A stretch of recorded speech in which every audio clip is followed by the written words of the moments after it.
Dalam amanat perpisahannya, Yesus berkata kepada para murid, "Mintalah, maka kamu akan menerima."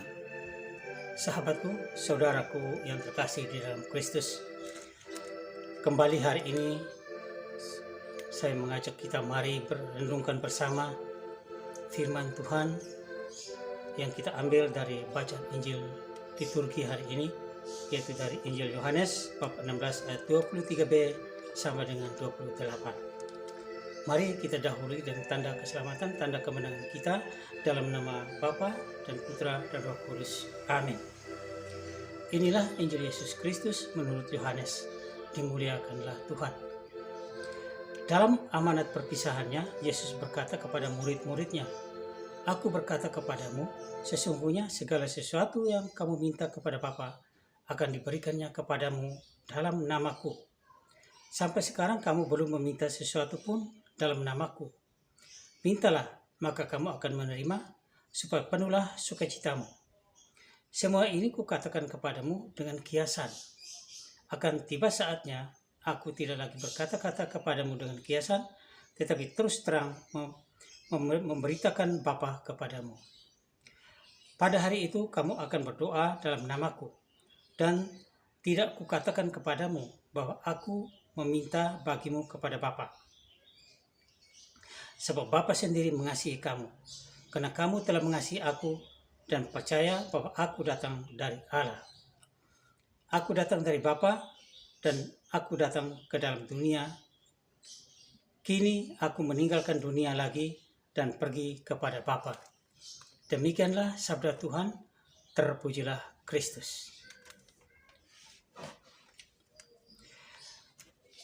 Sahabatku, saudaraku yang terkasih di dalam Kristus, mari kita belajar, kita merenungkan bersama sabda Tuhan hari ini.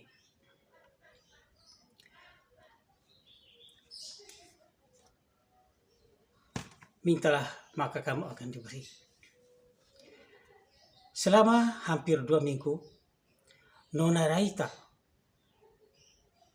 seorang siswi SMA kelas 12, setiap malam berlutut di depan patung Bunda Maria. Dengan cahaya lilin-lilin kecilnya dan kembang-kembang aneka warna mengelilingi patung Bunda Maria, ia berdoa dengan tekun dan serius, sungguh-sungguh, agar ia boleh berkat Tuhan lulus berhasil dalam ujian akhirnya atau UNAS. Selang waktu 2 minggu telah berlalu.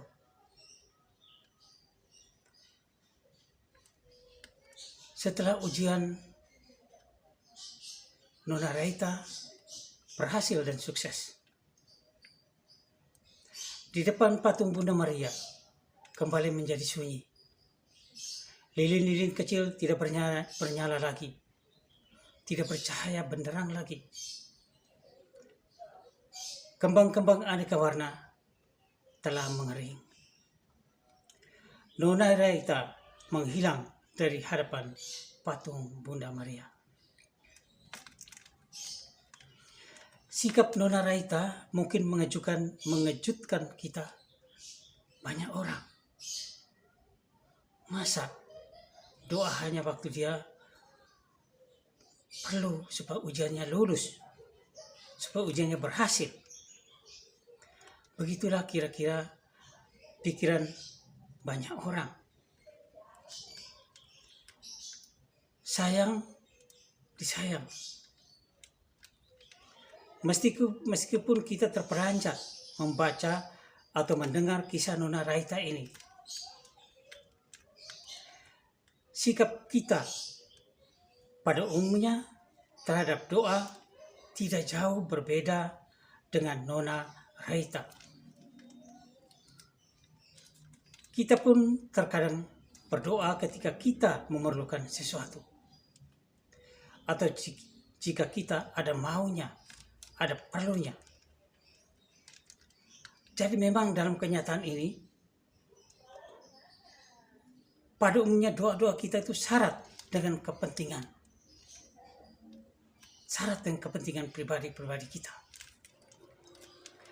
Ternyata memang bukan hanya politik atau bisnis saja yang syarat kepentingan pribadi. Doa juga. Kenapa?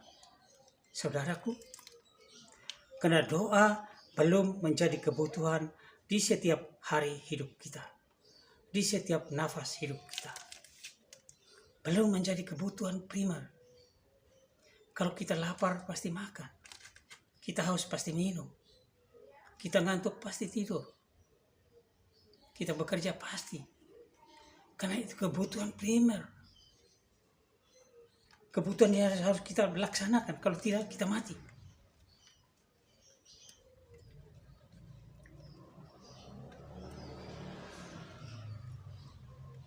Demikian pun doa, saudaraku yang terkasih. Doa pun kalau kita tidak melaksanakannya, hidup kita yang rohani akan mati. Kalau tidak makan, tidak minum,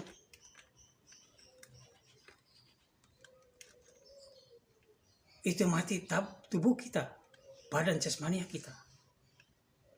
Tetapi jiwa kita tidak dikasih vitamin, tidak dikasih makan, jiwa kita pun akan mati. Padahal guru agung kita, Yesus, selalu berdoa dan berdoa.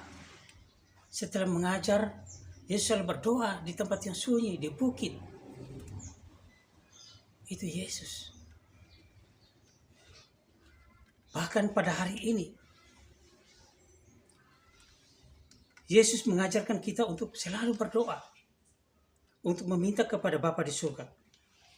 Katanya, sesungguhnya segala sesuatu yang kamu minta kepada Bapa akan diberikannya kepadamu dalam namaku. Dalam Injil bacaan tadi Yohanes bab 16 ayat 23b. Demikian pun di ayat 24b. Yesus bersabda, mintalah, maka kamu akan menerima, supaya penuhlah sukacitamu. Kita berdoa, minta, dikabulkan, supaya penuh sukacita kita di dalam hidup ini. Akan tetapi agar budi dan teknologi mutakhir bisa menjadi dewa baru yang dipuja manusia.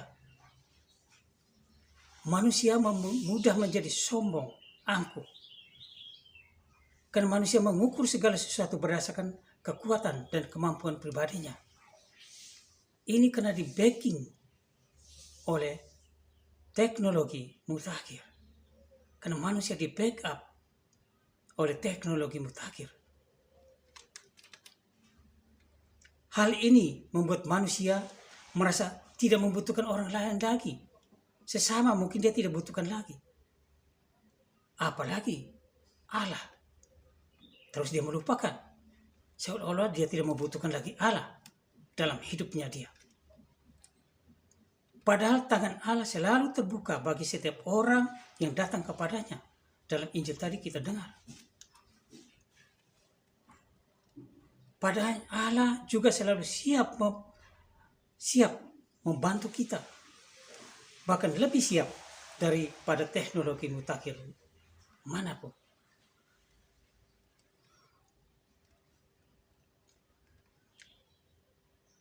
Namun, kemurahan hati Allah ini terabaikan oleh karena kesombongan dan keangkuhan kita manusia ini. Manusia seolah-olah membuang mutiara yang sangat berharga dan memakainya, menggantinya dengan perak dan perunggu. Dan ketika manusia menghadapi musibah, masalah di dalam hidupnya, masalah berat yang tidak sanggup ia hadapi, dan ketika akal budi dan teknologi canggih manapun tidak mampu menjawab dilema hidupnya, tidak mampu menjawab problema hidupnya, baru ia mulai merasa diri kecil di hadapan Allah. Ia mulai merasa diri tak berdaya dan mulai mencari mutiara yang sangat berharga itu, yang ia buang, yang ia remehkan, yaitu Allah Sang Khalik, Allah Sang Penciptanya. Seumpama seorang teman Dia begitu jaya di atas angin, dia hidup penuh dengan kaya raya. Semua teman-temannya dia lupa, dia sombong, dia pura-pura sudah tidak mau tahu, dia tidak mau lihat, dia tidak mau kenal. Ketika dia jatuh miskin, dia dapat musibah berat di dalam hidupnya. Lalu kepada siapa dia berlari? Mengadukan nasibnya. Kepada sesamanya mungkin dia malu, karena dia begitu sombong ketika dia di atas angin. Dia sungkan, dia tidak berani. Lalu kepada siapa dia berlari? Hanya kepada Allah dia berlari. Dia tidak malu kepada Allah. Kenapa? Bukan karena dia tidak pernah melihat wajah Allah. Tidak. Tapi karena Allah sumber terakhir hidup harapan dia. Allah adalah sumber hidup dia. Tidak ada di luar itu lagi. Karena itu manusia terpaksa dan datang kepada Allah. Semoga dia datang dengan penuh kesadaran akan kehadiran Tuhan, akan kasih Tuhan, ada campur tangan Tuhan di dalam hidupnya. Saudaraku yang terkasih, sahabatku yang terkasih, jangan sekali-kali kita mencari pencipta saat-saat kita membutuhkan dia. Tuhan Yesus sendiri mengatakan doa itu pertama-tama bukan untuk kita menyampaikan kebutuhan kita kepada Allah. Doa itu pertama-tama bukan kita mau supaya Allah memberkati kita keluar dari problema hidup kita. Bukan itu. Tidak perlu, saudaraku. Karena sebelum Anda berdoa, Allah sudah mengetahui apa yang Anda kehendaki, apa yang Anda butuhkan di dalam hidup Anda.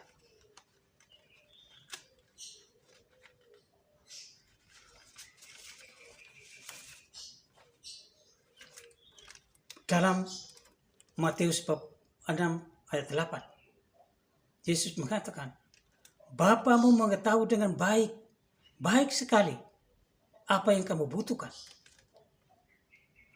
Jauh sebelum kita memintanya dari Dia. Tetapi Bapa menanti kita memohon, berdoa kepadanya. Mengapa? Pertanyaannya.